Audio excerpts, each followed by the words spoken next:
반갑습니다, 여러분. 각사부입니다. 이퀄 띠리릭 홈프리 다이빙. 오늘의 주제는 바로 홈프리 다이빙입니다. 지난번에 이지EQ 리뷰 영상에서 저희가 홈프리 다이빙 컨텐츠를 준비하고 있다고 말씀드렸어요. 그래서 오늘 첫 번째 시간으로 이지EQ를 활용해서 어떻게 또 이퀄라이징 트레이닝을 할 수 있는지, 이퀄라이징 트레이닝을 하기 위해서 어떤 부분들이 좀 필요한지에 대해서 한번 알아보도록 하겠습니다.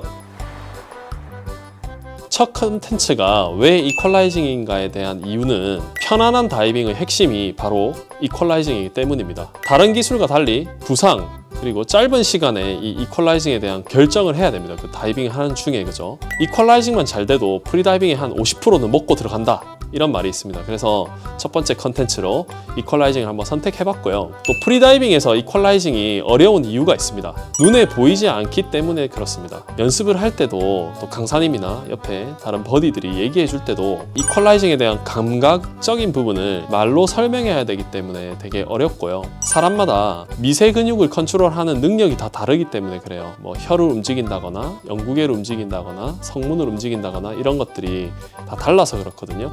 쉽게 얘기하면 손가락을 이렇게 벌릴 수 있는 사람이 있고 이게 안 되는 사람이 있어요.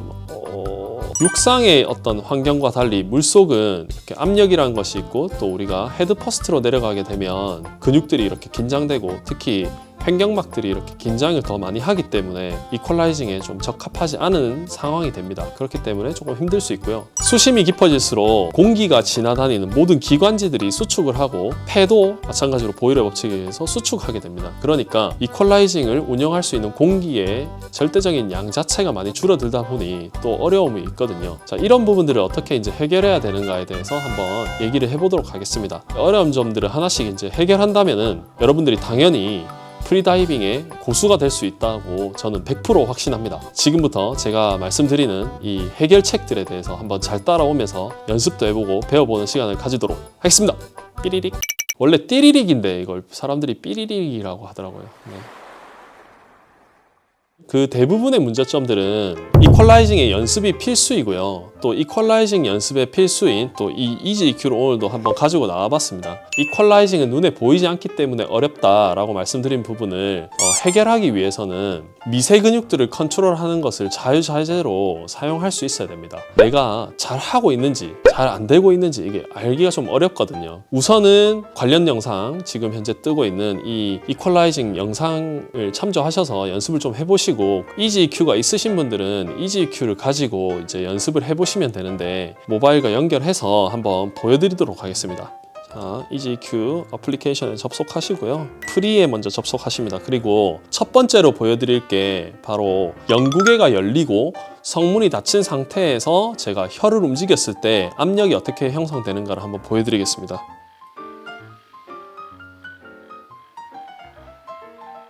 네, 이렇게 화면에 보시다시피 그래프가 위아래로 잘 움직이고 있는데 이번에는 저의 목을 잘 한번 보세요. 제 목이 많이 움직이면 그래프가 많이 올라갈 거고 목젖이 좀 적게 움직이면 그래프가 적게 올라갈 거예요. 한번 보세요.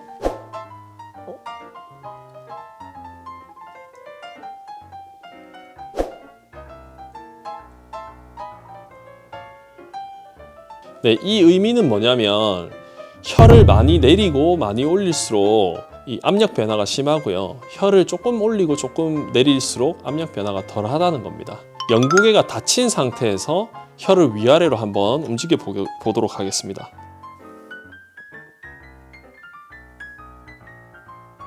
압력 변화가 거의 없는 것을 볼 수 있을 거예요. 혀를 많이 움직였기 때문에 혀가 영구개를 밀어서 약간의 이제 파동이 있는 거지만 실제로는 영구개를 닫아놨기 때문에 제가 아무리 혀를 올려도 공기가 올라가지 않습니다. 영구개가 열린 상태 그리고 성문도 열린 상태로 한번 해보도록 하겠습니다. 보시다시피 공기방울도 잘 나오지 않고 게이지 상에서 봤을 때도 압력이 10 이상을 넘어가지 않습니다. 성문이 열려 있으니까 내가 혀를 움직여서 압력을 만들어도 공기가 영구개를 통해서 비강으로 가서 이관으로 들어갈 수 있을 정도의 압력이 형성이 안 되는 겁니다. 그리고 성문으로 공기가 넘어가게 되는 이런 현상이 되는 거죠. 미세 근육을 컨트롤하는 부분들을 이렇게 게이지를 통해서 이제 볼 수 있고요. 그냥 일반 프렌즈를 많이 해보시면서 이렇게 움직였을 때 압력이 형성되는구나, 이런 것들을 이제 알아볼 수 있습니다. 프렌젤, 어드밴스 프렌젤, 그 다음에 시퀀셜 어드밴스 프렌젤, 그리고 마우스필, 또 마우스필 리필에 이르기까지 한번 게이지를 통해서 한번 보여드리도록 하겠습니다. 자, 일단 먼저 프렌젤부터 먼저 한번 보여드릴게요.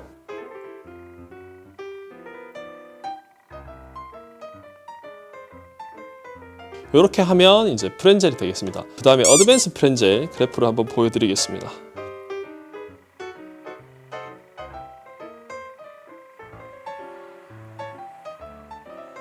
네, 이렇게 그래프가 형성이 됩니다. 한번 차징을 하고 쭉 20압력 정도, 이 초록색이 이제 이퀄라이징이 되는 저는 트래시홀드니까 여기를 쭉 이렇게 유지할 수 있도록 그래프를 보면서 연습을 하시면 어드밴스 프렌젤은 연습이 되겠고요. 그 다음에 이 어드밴스 프렌젤을 연속적으로 계속 할 수 있는, 다시 차징을 하고 이퀄라이징을 하고 차징을 하고 이퀄라이징을 하고 하는 형태로 진행되는 시퀀셜 어드밴스 프렌젤을 한번 해보도록 하겠습니다.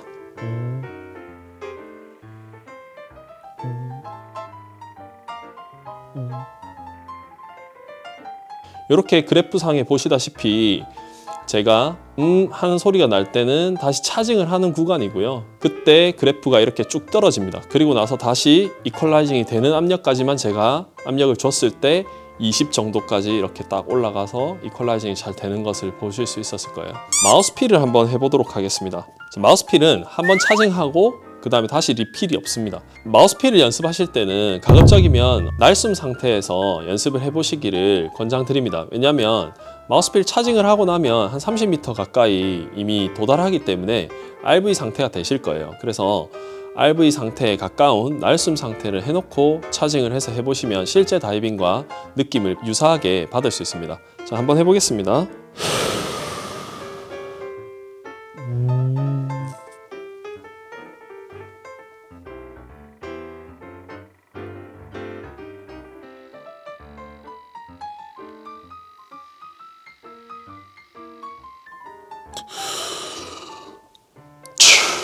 그래프상에 이렇게 쭉 진행이 되다가 혀를 움직임에 따라서 또는 심경의 변화라고 저는 표현을 하는데, 입안에서 이렇게 공기의 변화들이 있으면서 이렇게 게이지상으로 볼 수 있게 되고요. 어떻게 공기를 완전 다 쓰고 나면 이제 더 이상 이퀄라이징이 안 되니까 그렇게 확실하게 마우스필을 한번 체크해 볼 수 있습니다. 그리고 마우스필을 사용하시고 나서 리필하는 부분들도 한번 보여드릴게요. 조금 공기를 이번에는 많이 열고 해보겠습니다. 조금 빠르게 진행하기 위해서 마우스필을 차징합니다.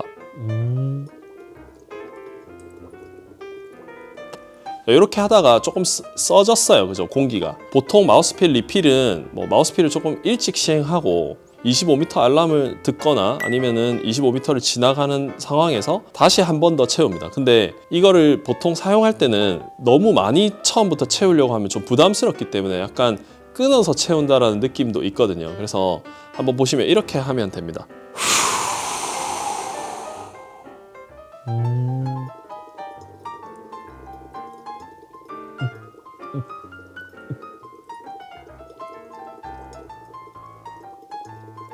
혀를 살짝 내리면서 다시 탁 이퀄라이징 다시 채워주는 거예요. 물론 연습이 많이 필요합니다. 그래서 형상이 나오는 것처럼 연습을 한번 해보시면 될 것 같아요.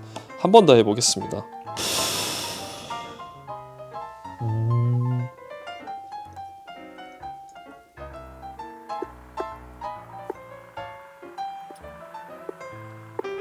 네, 이런 식으로 하시면 됩니다. 마우스필의 게이지를 보시면은 상당히 이제 압력이 높게 이렇게 올라가 있어요. 왜냐면은 압력이 어느 정도 빵빵하게 차 있어야 되기 때문에 높게 올라가 있고요. 압력을 막 주지 않아도 초창기에는 열려 있다는 느낌 이런 게 듭니다. 나중에 기회가 된다면은 제가 이퀄라이징 수업에서 후천적 BTB를 할 수 있는 방법에 대해서도 수업을 한번 해드릴 텐데 그 부분을 또 나중에 참고하시면 될 것 같고, 이렇게 설명드렸던 동작 자체가 이해가 안 가신다면은 상단에 떠 있는 영상을 한번 참고하시고 그걸 먼저 습득하신 다음에 이렇게 이제 게이지로 넘어오시면 좀 더 이해를 쉽게 하시면서 연습을 하실 수 있을 거예요. 어려운 부분이에요. 사실 모든 다이버들에게 뭐가 제일 어렵냐고 물어보면 이퀄라이징이 좀 어렵다라고 얘기하거든요.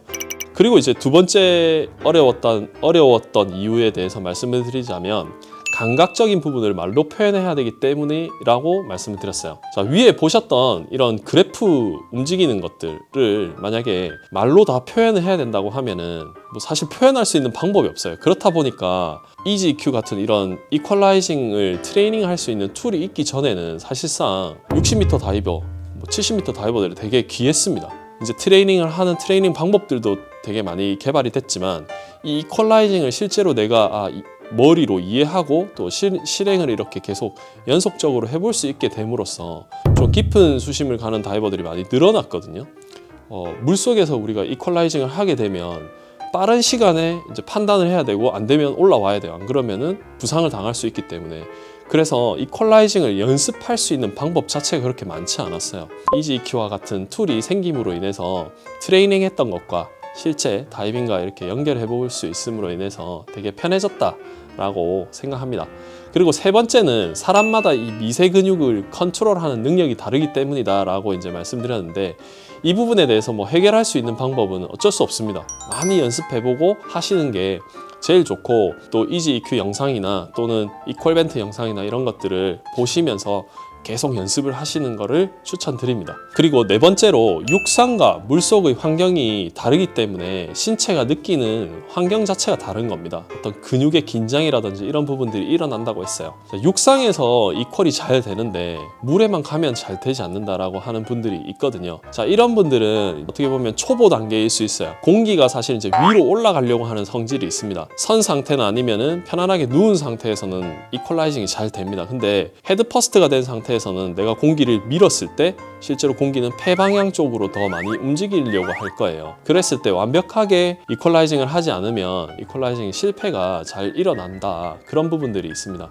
차징하는 연습을 조금 더 많이 하시면 좋아요. 코를 막고 혀를 앞니 뒤쪽에 대시고 N 소리를 내보시면 그때 공기가 코 쪽으로 모이는 느낌이 날 겁니다. 더 강하게 N 소리를 내시면 이제 비강에서 이관 쪽으로 공기가 이동되는 것을 느낄 수 있는데, 제가 말씀드렸듯이 동작적인 부분이기 때문에 요 떠있는 영상, 참고 영상을 또 다시 한번 가셔가지고 보시고 계속적으로 그 부분들이 완벽해질 때까지 연습을 해보시기를 추천을 드립니다. 깊어질수록 몸은 더욱 경직되고 기관지 그리고 폐들이 압박을 받아서 이퀄라이징이 어렵고 부상의 두려움들이 생겨서 이 다이빙 하기가 되게 어렵다라는 부분들이 있습니다. 그래서 수심이 사실은 깊어질수록 보일의 법칙 때문에 밀폐된 공기 공간, 폐를 포함해서 이런 공기가 드나드는 모든 곳들이 부피가 줄어듭니다. 수심 30m부터는 이 공기 공간이 4분의 1 정도로 줄어들기 때문에 엄청난 압박감을 받게 돼요.